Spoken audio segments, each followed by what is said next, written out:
Welcome to the IdeaXme show that profiles humans behind the really big ideas that are shaping our world, inspiring the future. And for all those that like very great and interesting stories, I'm Ira Pastor, your life sciences and longevity ambassador along for the journey today. On several past shows, as we've been profiling many of the novel products and technologies being developed by industry, academia, government on the healthy aging and longevity front. We've taken some time to discuss a range of the traditional and some of the non-traditional funding pools that have been emerging to support these various programs, from your traditional life science private equity to some of the innovative prize models like the Healthy Longevity Grand Challenge at the United States Academy of Medicine. Today we're going to stay on the financial theme, but we're going to go in a different direction and talking to a thought leader who is asking the big questions today about the current and future financial implications for a world with substantially increased health spans and lifespans, and what we really have to be looking at today in order to address what we're going to be seeing in 2050, 2060, and so forth. The International Monetary Fund is an international organization headquartered in Washington, D.C. It represents about 190 countries that work together to foster monetary cooperation, financial stability, facilitate international trade and growth and high employment, reduce poverty. And we're honored to be joined by John Kiff. John has been a senior financial sector expert at the IMF in its financial stability division in the Monetary and Capital Markets Department since 2005. He's involved in producing the IMF semi-annual Global Financial Stability Report, as well as focusing on OTC derivative market infrastructure, securitization, and very importantly, our discussion, longevity risk and longevity risk transfer markets, which we'll get into. He's also focused on fintech and digital asset policy issues, including producing the IMF's monthly fintech update, and also co-writing the staff discussion on central bank digital currencies. Prior to joining the IMF, John worked at the Bank of Canada for 25 years, where he spent a lot of his time managing funding and the investment of the government's foreign exchange reserves. John Kiff, thank you for taking the time to come on the show today and talk to us for a little while. Thanks for bringing up to speed a little bit. I'm out of the global financial stability report business and now firmly into that digital asset world. And so that's my major preoccupation these days. And in fact, the work that I've done on longevity risk, well, it goes back to about 2006, the year after. Within a year of starting the fund, we were doing some work on risk transfers. So we thought, hey, why not? Let's get outside the box and talk about unusual alternative risk transfer markets. So that led us into working on catastrophe risk transfer markets, which is cat bonds and so on, which is a pretty active market. And then also we thought, well, another market that looks ripe for innovation would be longevity risk transfer. So we worked in paper back then in 2006, and it kind of went to sleep for a few years, and then it became eventually a chapter in our global financial stability report, focusing on longevity risk transfer issues. And I always like to make that distinction that we're focused on managing not longevity, but longevity risk. So that's the risk that something happens that makes your expectations for longevity longer, which sounds like a great thing for us. So we all want to live longer, but it's actually a global financial stability issue for insurers and pension funds who have to fund these future obligations. So it can be quite costly when some great innovation comes along, so people can live an extra average of 5 mark. I don't focus on longevity from birth. That's because when you look at the data, the longevity, people are living longer from birth, but a lot of the progress has taken place in the early ages. So I was focused on that conditional longevity upon reaching the typical retirement age of 65. So typical pension fund is concerned, that's the window they're concerned about. And indeed, especially since World War II, there's been huge advances in longevity and we hear a lot from the pension industry and so on about how that's hurting their balance sheets and making it difficult for them to basically fund those future pensions. So a whole industry's kind of sprouted up since then, and those are the markets that now I spend a lot of my time thinking about. That led when I said it went to sleep for a few years. In 2010, I think it was, we wrote our longevity risk chapter, and then I switched seats for a little while, and we also joined an effort that's led by the BIS, the Bank for International Settlements, where we wrote a paper there on the regulatory aspects and design features of longevity risk markets. And then it kind of went to sleep again for a little while. And then Olivia Mitchell at the Wharton School asked me to, and I've been working with her for many years, going right back to that 2010 paper. And so she asked me to give an update to those longevity risk transfer markets. So I dusted off all my old files and so on, and wrote a paper for the virtual conference that the Pension Research Council held. I think it was May, and then now it will eventually come out as a conference volume, so it will see the light of day in some form in the near future. But that's kind of the backstory to how I got to the focus on longevity risk transfer markets. Excellent, excellent. But, Yeah, I wanted to actually go back to that and start around there, because you have this in the Global Financial Stability Report, with, entitled "This Financial Impact of Longevity Risk." You write about, you write the background that people are living longer. This is a good thing. It's desirable. We're improving human welfare. Although the financial costs of doing so, whether it's for government and the retirement plans, corporate employers and the defined benefit plans, insurers that are selling annuities and so forth, this is an extremely large impact. And you talk about this at the time, you're in 2010, you're looking at 2050 in the report, and talking about, just forgetting all the technology and everything that we talk about on the show. That 3-year increase by the year 2050 represents, trillions of dollars of, pension liabilities. Could you just walk us a little bit through that at sort of very bare bones level of sort of where we are today, let's say, in terms of these liabilities, and if those numbers, I think the number something was in the private defined benefit plan at the time, was something like 23 trillion of exposure. Where are we today? Can you walk us a little bit through that, if you would? But what we have seen is there's been no slowing down of that longevity increase. I think we detected a number of something like every 10 years there's an increase of 1 year. Now I don't know where that goes, because we've done some deep dives into some of the longevity literature, and there's and there you see concepts like people talk about there's some kind of wall that we can't go beyond, say 110 years, that will eventually, suppose we get to a world where the longevity keeps increasing, but really the chances of living beyond 110 because of something built into our cellular structure or something is stopping things there. So there could be potentially an end to it, but of course we're nowhere near there. The conditioned life expectancy upon reaching 65, I think, until somewhere in the 20s, 20 years, 25 years, something like that. So we're not at the point where we're hitting 110, but that's kind of the mathematical background just to come all those big headline numbers. But that aside, I mean, the problem that we're thinking about trying to solve is really more the microeconomic one, which is in our face every day. Every day we're reading stories about pension funds being deeply in deficit, and yeah, they've got enough.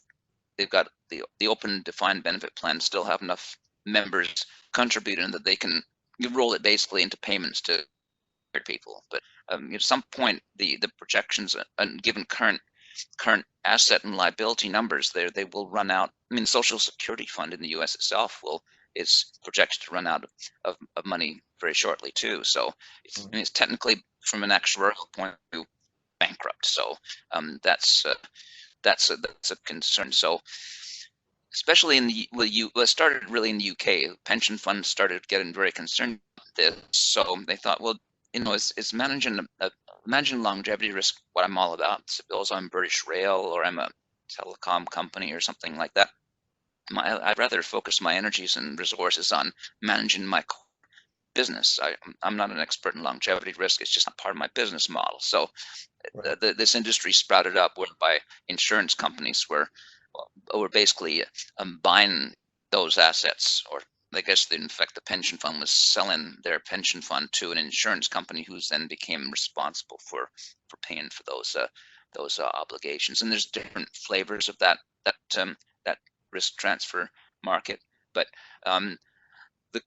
we saw that and thought this is a good thing. We're very keen at the IMF on public-private partnerships and activating capital markets to get to help solve these real-world problems. So we were kind of encouraged that we started to see some sprouts of that kind of activity. Now, mind you, the longevity risk transfers are taking place from pension funds to insurers, so we're still not capital markets. So we kind of looked over to the other side of the fence, the catastrophe bond market and catastrophe risk markets, and there seemed to be a lot more risk being transferred, not to other insurers and reinsurers, but transferred outside to capital markets. Investors, funds were sprouting up that took keen interest in those assets. So we thought, maybe we need to look at the cat risk transfer markets to see what we can learn about how to activate a similar market for longevity. And the part of the rationale that the insurance companies have a certain amount of capacity. They can't take on all the pension fund risk in the world. So that's a good reason to activate capital markets. So that's kind of the rationale behind it. In a way, we see it as a kind of a market failure. And so let's see how we can address that. That's where you sort of get into all these very thorny issues, because catastrophe risk is a very different beast from longevity risk. For one thing, longevity risk is a long risk. Catastrophe risk, you look at most of the catastrophe risk transfer instruments that tend to be short, anywhere, say 1 to 3, maybe 5 years. They have a limited term. Whereas longevity risk, you're basically making a deal for up to 30, 40 years in some cases. So we started thinking about how can you bridge that. The hedge funds tend to have very short horizons, so they're not going to be very interested in these markets. Maybe sovereign wealth funds, private equity might be interested. So that sort of started this exploration of these two markets, and what the longevity risk transfer markets can learn from the cat bond markets. And that's really where I ended up today with this paper that I wrote for the Pension Research Council. And unfortunately, we still don't have all the answers. There's multiple issues here. Some of them are really basic. Like in the case of cat bond markets, there's all kinds of firms and who are studying climate change and other natural factors, and they have lots of data, it's a very easily, not easily, but it's a modelable risk, and so capital markets, like, if they're going to have to take risks, they kind of like to have a foundation for measuring that risk. The longevity risk isn't quite subject to that degree of analysis, and partly it's because it's a data problem. And we even see in the COVID crisis that the collection of, it's a morbid topic, but you need to capture really good data on the mortality. So you need data that gives you the date of death, the time, the age of the person, ethnicity,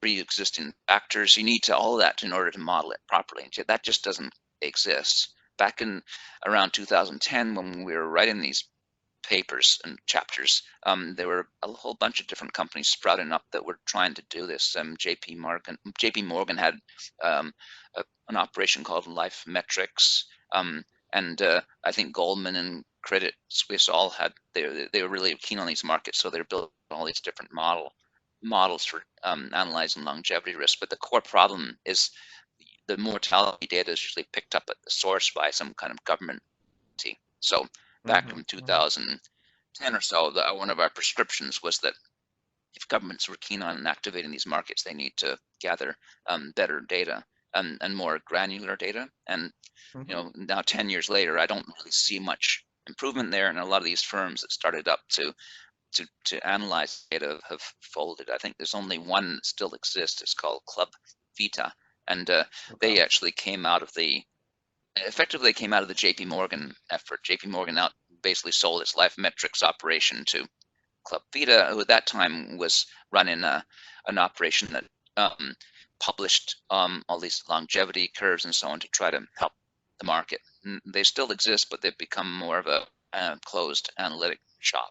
And I was kind of keen on what they were doing previously, because when you look at other big successful markets, say interest rate swap markets, there's all these curves that are updated super frequently, and there's a pricing all these risks. So, for instance, you could have an option on a 10-year swap, a 3-month option on a 10-year swap, and you can do that because after 3 months you have a way of repricing that 10-year swap that's now 9.5, so 9.5 years. So you have all these different, you can create all these permutations and combinations whereby you take a long risk and create an instrument that collapses it down to short. And in fact, Deutsche Bank did a deal something like that. I think that would have been back in that 2010 or so period, where they did a big longevity risk swap where it had that kind of, call it commutation clause in it, whereby you could, there was this, I think it was after 5 years or something, that you could collapse that swap based on some kind of public curve. So that was a good start, but nothing's been done to follow up on that. And I suspect it's because there's limited cases where you can even do that, where you've got that kind of great data that can produce these curves that everyone agrees on. And so I think data is a huge issue that just separates these two markets, the cat bond market and the longevity risk transfer market. And the other thing, I mean, this kind of relates to what I was just talking about, this term problem that you have to find for everyone to agree on the mechanism of collapse a 30-year risk down to shorter time periods. That would activate, if you could do that, you could activate a lot of short-term interest from hedge funds and so on. But and at one point, in fact, Swiss Re was so keen on this, they built this whole terminal-based system they were trying to sell to all the other reinsurers, where they'd actually be trading longevity risk like people trade stocks and bonds and swaps on Wall Street. But that they said they never got any traction for it. The other insurers weren't interested in joining, and there wasn't that capital markets interest. So the markets, that longevity risk market, kind of remains a kind of a closed club right now, where pension funds transfer into insurers and reinsurers, and even there's some frictions, because there's some cross-border frictions that they're being worked out. But the Prudential Financial, for instance, which is the big U.S. insurer, they're very active not only in the U.S. but in reinsuring longevity in the UK also. But they tell us that there's a lot of other countries where they see opportunities to do business, but there's very high regulatory barriers and frictions that stop that from happening. So that's a backstory to the whole thing. I mean, in the paper we go deeply into all the different permutations and combinations of instruments that are being used up, buyout swaps and the whole 9 yards. But the frictions of those markets all come down to these basic things like the granularity of data that's missing and the long-term nature of the risks. What were some of the things? And you in 2016 you wrote this paper about the sort of the lessons. The World Bank and the European Investment Bank tried some of these longevity bond issues, which, just for background, were these instruments that were designed for insurers and pension funds to where you looked at a certain cohort, and if there was a higher expected proportion of survival, that the coupons would increase and so forth. Can you just take us through a little bit of that sort of? I know there was, I think I read the government of Chile had tried something. What happened with that, and were there important learnings to that in terms of longevity bonds and the topic of the longevity swap, which I'm a little over my head, that you could sort of relate to sort of this issue? If we don't have enough data and we're talking about these long horizons, why they weren't ready, and why things didn't work then, and we'll get into what may help these instruments work better. going forward. You might not want to buy a potentially 30-year bond from SocGen or some high quality investment bank. They're just not high quality enough, and so the World Bank and the EIB come with the AAA ratings. They're government backed, so that reduces the counterparty risk angle. But to make that kind of market work, you have to have interest from both sides, and so you need interest from the pension funds and so on, the sources of that risk. You need to have interest from the other side too.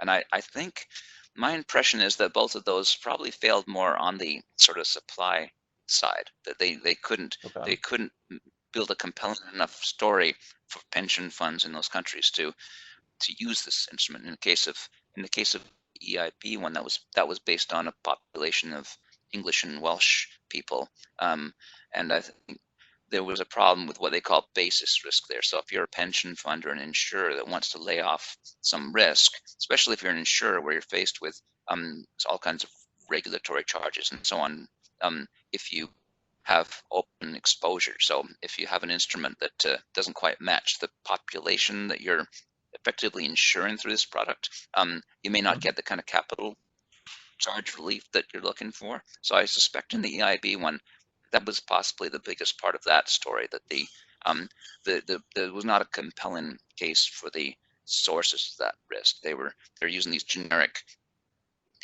life tapes based on certain age cohorts of Welsh and Englishmen. I don't know if they were able to drill it down even to the region, but the sources of the risk have more, maybe this idiosyncratic nature of their populations. They just didn't feel comfortable that they could match that perfectly. And so, and I was saying before, in order to make a market, you have to have this kind of curves and things people agree on. That's how the swap market works. Everyone in the swap market, in the interest rate swap market, knows that they can look at a screen and any moment of the day can see the whole curve going out 10 years, and they can all agree on a price very quickly. So you need, if it wouldn't work so well if when you look at that screen, it tells you there's 100 different curves based on all kinds of nuanced differences in the interest rate parameters or whatever. So that's what you need to make a market. So the EIB thought, okay, and then the Swiss Re case too. They thought, well, let's all be on some standardized curves and build a whole market around those. But the problem is, if you're a supplier of risk, that may leave you this basis risk that you still have to manage. And in order to, if you're the pension fund, you're not faced with regulatory charges, but your risk management head is telling you, you've just laid off this risk, but you still left a whole bunch of idiosyncratic risk because our worker population match the population that's implicit in that curve you've picked off. So I think that was the main problem there. The World Bank one, they had the world, then that's probably not this quite the same issue. That's not a source and risk issue. We won't, whether it might be more of a moral hazard issue that they're trying. If you're trying to encourage these sources of risk to lay some risk off into the market, they have to feel that that risk is real. It's going to hit them hard in the bottom line. But if they think that our pension plans here are too big to fail issue, why not just wait it out and wait for the government to bail us out? I would suspect the same thing in the U.S. too. And then in fact it happens, right? In the U.S., I think it's the MAP 21 bill many years ago, effectively bailed out a lot of multi-employer pension DB defined benefit pension plans in the U.S. They were deep underwater, and so deep underwater it was hopeless. So they were offered a kind of a lifeline to. So when you've got that in the background, you might, well, pretty bad. I don't know how I'm ever going to match up my assets and liabilities. But let's fight it out and hope the stock market spikes up and saves our buns, or the government bails us out, or give us relief. They basically, if they're willing to say, okay, all those obligations you have, they're all reduced now. That's a possibility too. So there could be that at play in those cases. I mean, there's people who are writing papers and I don't think there's any definitive answer to that. Like I say, in the EIB case, it looked to me pretty clearly a basis risk problem between the populations being effectively insured and what the instrument could offer. In the case of the World Bank, I think it might be more of a moral hazard issue. Got it. But you know, you mentioned swaps in passing. I personally think that swaps might be the way to go, Okay. because they seem more easily customizable, and there's a market for that. Because one of the things I should mention is that when you have something like a mortality bond, or most of these longevity bond, or any of these other longevity instruments, and like buy-ins and buyouts, there's often a massive amount of cash that has to be exchanged, because let's say it's a buyout. Then there was a big one that Prudential did with General Motors. It was like billions and billions of dollars. But when Prudential takes on those obligations from General Motors, there's a cash flow of those same billions of dollars, because they have to be covered. Prudential has to have the assets in order to cover their new obligation to General Motors pensioners. In the case of a longevity swap, it really drills down to the risk part, because it basically, with a swap, the pension fund still maintains the pension fund. It's responsible for paying pension payments to their pensioners. All they're doing is they're taking an insurance policy on the risk itself, the possibility that people will live longer than expected by the models they're using to calculate their pensions. So you don't have to put up as much for that, because you're only putting up enough capital to cover off the possibility, the payouts that you may have to make if people live longer than expected. You're not responsible for paying their pension, their basic pension. So the capital up front is a lot lower. Now, mind you, with swaps, there's a need to mark them to market. So you still need to have this agreement on some kind of standardized longevity curve. Right. But once you've done that, and that moves around, you basically have to post. Someone has to post collateral to someone, depending on which way it's going. But it's still a slim amount compared. So you could say you could use a swap on a $10 billion portfolio, but you're not going to transfer $10 billion. Maybe transferring, $100 million or less, possibly, because that's actually the amount of risk that's being transferred. So I have a lot of hope for that, and that does happen to be the only way that I know of that there's actually has been transfer of longevity risk to capital markets. There's another one that floats around out there that people say, wait a minute, John, there's a third bond you've forgotten about. It's the Swiss Re issued something they call the Cordis Re bond, but that's not really a longevity risk bond. That was still an interesting idea, but it was I call it a longevity basis risk bond, because its payouts were based on the evolution of two different life curves, and I've forgotten which ones they were, but I think it was the difference between the curves of a young cohort and an older cohort. So they were trying to manage the mismatch. Some insurer was, and I'm not sure if it's Swiss Re or someone they were reinsuring, was trying to cover off the risk that was created by their book of annuities and their book of life insurance, because life insurance is a mortality risk problem. Sure. And longevity risk is more. So there's a basis risk between those two, and that's what they were trying to. That was the basis of that bond. I think it did quite well. They sold out their issue, but it was never repeated, which tells me there's not much demand for that particular kind of niche product. And then, like I say, it's not truly a longevity risk bond, because, well, I guess there's some element of longevity risk in this sense that the coverage of that annuity part is subject to longevity risk, that the mortality part is not. But it's still not a pure longevity play. But there's been talk of things, options and so on. I think it was the Deutsche Börse, the big German derivatives exchange. They tried to launch and that's another, and they created their own family of longevity curves and so on, but and launched with great ballyhoo, and but that's fizzled out too. And one of my detective jobs when I was writing this more recent paper is going back and finding out what happened to some of the efforts, and some of them don't. There's no announcement. They don't say we're closing this down. They just fizzled out, and that's one. You know, you go back. I go back, even trying all my internet tricks to find some evidence of when they fizzled it out, but I suspect it hardly got off the ground. So that quietly swept it under the carpet, removed all references to it. Because you go onto the Bourse's site and type up longevity, you'll find nothing. It's gone. Nothing found. But it did exist. They did exist, and again, another failed product. And I think probably on the same basis that the curves, the curve construction and agreement on curves is really difficult. I mean, we speculated about this in this joint forum paper. If I were designing a project for longevity risk, I think I would actually bring 2 parts, because it's a big chunk of the longevity risk for any given pension fund or insurance company is trying to basically get rid of this risk.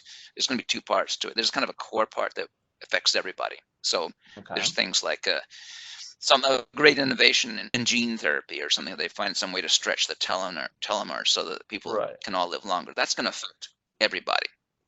So you create a product that's based on purely on that. Now, then what you try to sell to these risk sourcers that let's create a second product that some kind of basis risk product that covers, or it may even be a capital markets product. That might be a pure insurance play.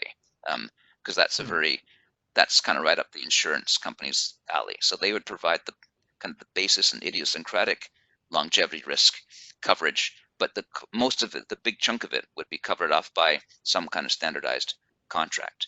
If I were at Swiss Re or somewhere like trying to design a product, I'd be trying to push that idea. Maybe they did, and maybe the problem was there wasn't much interest in building specific products for that leftover idiosyncratic risk, because that's possibly the case there.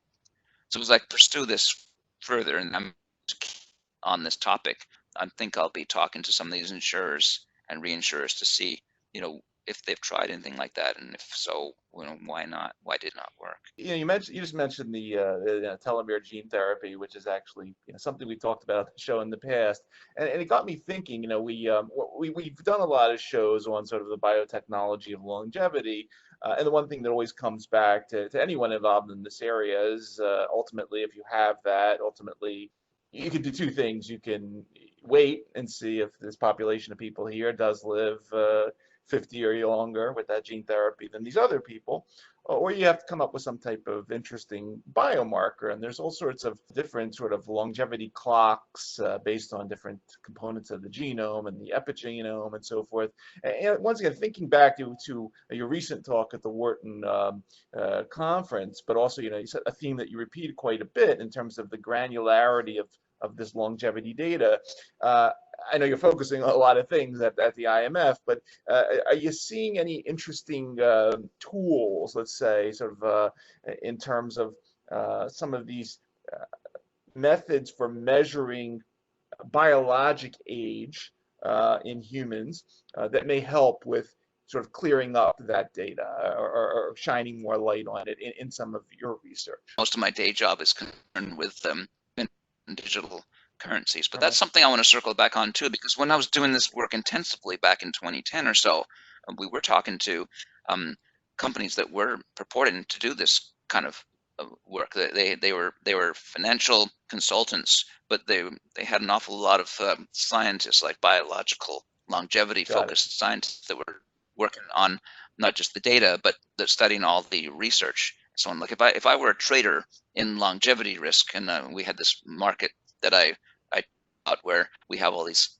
the people have these standardized curves that we all agree to, trading those, especially on a fairly short-term basis, I'd be voraciously reading all the research and looking for, maybe for, like you say, building some kind of index or something that would give me some concept of that risk. I mean, that's what they're doing in other markets. If you're an interest rate swap trader, you're watching the Fed, you're watching government statistics, and you're building out indices and build in models and so on.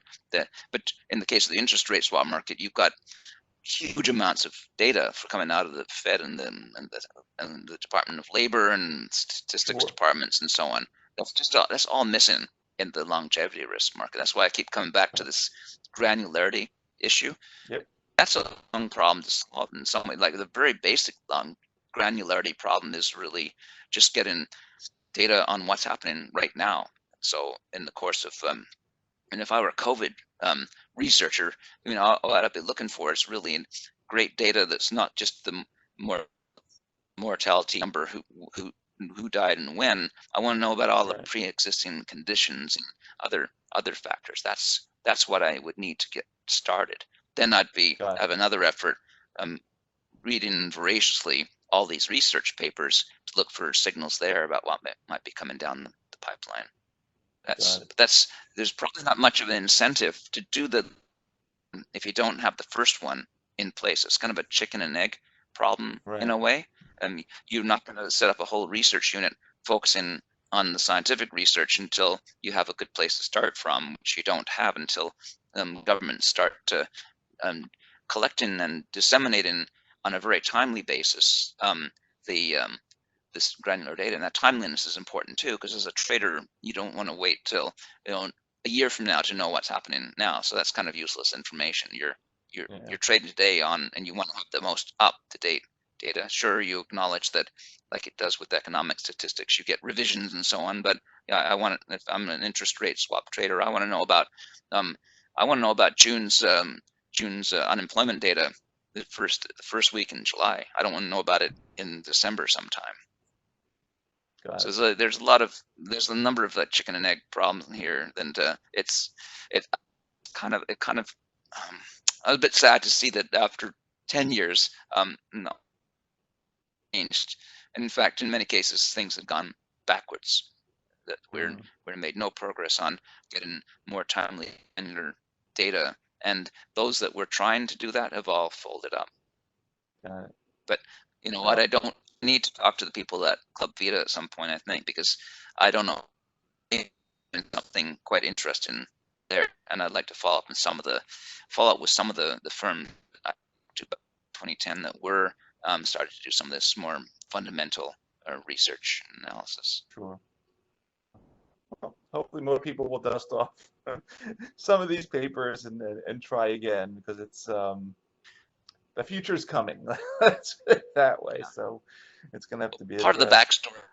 Actually, I didn't mention is that I'm because you mentioned I was 25 years at the Bank of Canada, and now it's been 15 years at the IMF. So you can guess that I'm not a young spring chicken myself, and so I'm planning to retire in the next year or two and start devoting more of my to this issue in particular, because it's one of my loves of my life, and the IMF hasn't really made it into a priority issue. We did a big burst of activity around that 2010 area, and once we did our global financial stability report chapter, and then we did we worked with the joint forum on that follow-up paper.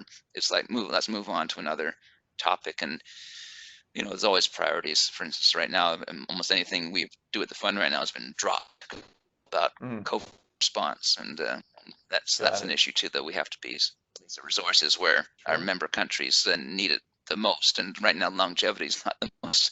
Well, longevity in a certain sense is, but not the kind of longevity risk that I'm talking about. It's more mortality risk and its impact on the global economy. But once I retire, I'm more time to explore these things. Got it. Along those lines, obviously, you mentioned that you've also been spending a lot of time on digital currencies and fintech and things of this nature. Anything, some top line stuff, any interesting projects on those fronts? And then just as aside to that, because I guess I asked you early on, but if you could, what's your typical day like at the IMF? I mean, most of us, are familiar with our local bank and so forth, but sort of when we think about, what happens inside the IMF or the World Bank or the Fed for that matter, it's kind of sort of this nebulous thing. What do you do on a daily basis? Who gives you your marching orders, and So what are some of the fintech things that you're looking at that you could talk about? I can see some interest in applications of fintech to that tontine idea. One of the challenges with the tontine is you've got this huge, possibly a large group of people who are all basically in this longevity product together, and so you need some way of monitoring and tracking the people in that tontine. So when someone passes away, everyone can see basically the set of accounts that determines what's left in that tontine to be distributed and paid out to the remaining people in the tontine.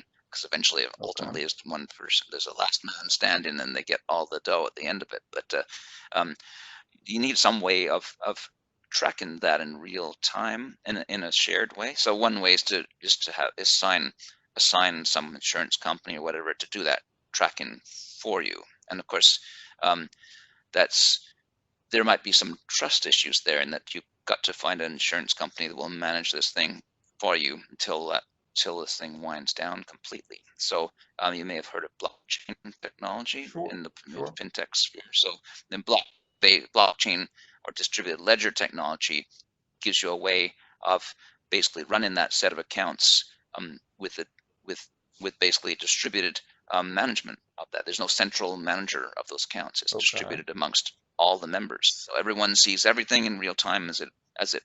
So I'm not going to get into the details of how blockchain works, but it's something that plenty of central banks and governments are looking into. They're looking at using blockchain for some very real world big money applications, like central banks are looking at blockchain technology for running payment and settlement systems and so on. So it's legitimate technology. So that's I see an application of blockchain technology to the thing like tontine idea. And I think actually Legal and General, the big UK insurers, been doing some experimentation with using blockchain technology to run their internal accounts, and they reported some success. So people are doing it in the sort of conventional realm of pension management, but I think combining two really interesting forward-looking ideas, tontines. Well, tontines, of course, go back a ways, but from here looking forward, tontines are a very innovative way of managing longevity risk, and then pair that with blockchain. I think you have some interesting possibilities. I think there might be some firms that are taking a look at that idea quite seriously. That's the main one. I mean, I talked to insurers about potential other fintech applications in their business, but most of them are things like the application of artificial intelligence and machine learning to servicing customers and that sort of thing, and to investment management. That so far I haven't seen anybody talking about applying it to the problems I focus on most of the time, which is longevity risk management. But of course, because fintech is a big deal at the IMF, I'm always looking for ways to combine that with one of my interests with the other longevity interest, which has kind of waned from the fund's focus. It's an esoteric problem in that context, and some of these tools, as you're mentioning, with the tontines and blockchain and so forth, these are esoteric things as well to most of us. So, and it's nice to see sort of the merging of the, in other words, these aren't, there's not simple answers for this stuff, and so combining sort of some of these new tools with, as you were saying, with tontine, which goes back centuries as an investment / risk management tool. It's kind of interesting. But go ahead. I didn't mean to interrupt you. Move on to your second question, which is what a typical day at the IMF looks like. Of course, these days nothing's typical. I'm working from home every day, but still the nature of the work hasn't really changed. We're coping quite well with it, I think. But when I mentioned to people that work for the International Monetary Fund, they immediately start thinking about the latest sovereign bailout, the kind of work we do on that side. I remember when Greece was on the edge. I remember crossing borders when I was traveling, and people say, "Oh, the IMF. Well, what do you think of the Greek situation?" Well, that's about as far as away. That's so far away from my working, because we do so many other things at the IMF. That's our most public facing part, but Okay. our everyday work at the IMF is mainly what we would call one part would be what we call surveillance, which means we have battalions of economists that are um, um, doing a lot of country work. They're focusing on individual countries and basically assessing and giving those countries economic and financial sector report cards. We do those. They call them Article 4. Um, um, Article 4 projects. So most countries are subjected to that once or every year or two. That's a huge part of the work. I'd say that if you looked at the thousands of economists we have at the fund, a big chunk of them would be involved in that surveillance work. So and we call that bilateral surveillance, because we're looking at individual.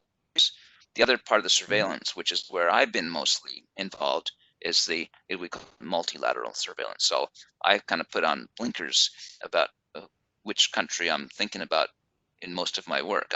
We're thinking about ideas and so on. I'm thinking about longevity risk. I'm not thinking about longevity risk in the US or the UK, although it might inform my work, but it's the work I'm doing in Fintech and other things. They're basically globally focused, and we're looking for the big developments.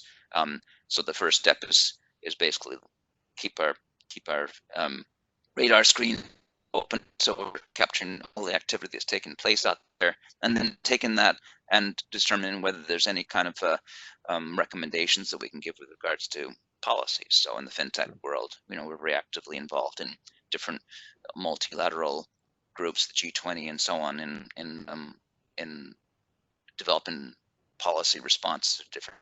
Now we have heard Facebook's Libra project, right? So that's got a lot of central banks up in arms, and so parts where we're working on with countries individually in these multilateral forums to determine whether we need to react to that and how. And so that's kind of a big part of my work, actually. The whole Facebook, Libra, and stablecoin digital currency area is a huge area. And that at the same time, we also have another major part of our operation, which is devoted to what we call technical assistance. So that's where we basically supply consulting advice to different countries, central banks, and so on. For me, that's becoming a bigger part of my life too, because in that digital currency world, we have central banks who are interested in possibly issuing their own digital versions of their physical cash, and so they're coming to us for advice. So I'm spending a lot of time on that. But the work we did in longevity, that was purely multilateral. It didn't come out of any single country issue. It was just something we saw that as a global issue, and it goes beyond just the private sector DB plans, but it goes, and that's where we get these trillions of numbers you mentioned at the beginning, that we were concerned about the defined benefit type promises made not only by companies but governments. Social Security is a huge defined benefit plan because it promises certain fixed benefits when people retire. And almost every country has something like that. And so longevity risk management does certainly go beyond things I'm mainly concerned. I'm concerned mainly about the private sector part of it, and activating capital markets to help the private sector manage defined benefit risk. But it's a much more massive problem for governments to manage. The Social Security Administration would have a great difficulty in even trying to get insurers interested in sharing their massive longevity risk. There's just no capacity for that. So that's my typical day. I'm working mostly on the multilateral surveillance and advice, with occasional dives into individual countries when I'm called upon to do that. And then occasionally I look into a really cool topic like longevity risk transfer digital currencies that allow me to really have some fun on the job. It's definitely an interesting topic, and it's going to, you've laid the groundwork for a lot of what's obviously going to come next, and it's going to be interesting as some of the tools that we've talked about on the show in the past which, are always 10 to 15 years away, get here. Because not only are we going to be dealing with the numbers that you mentioned in your 2010 report, but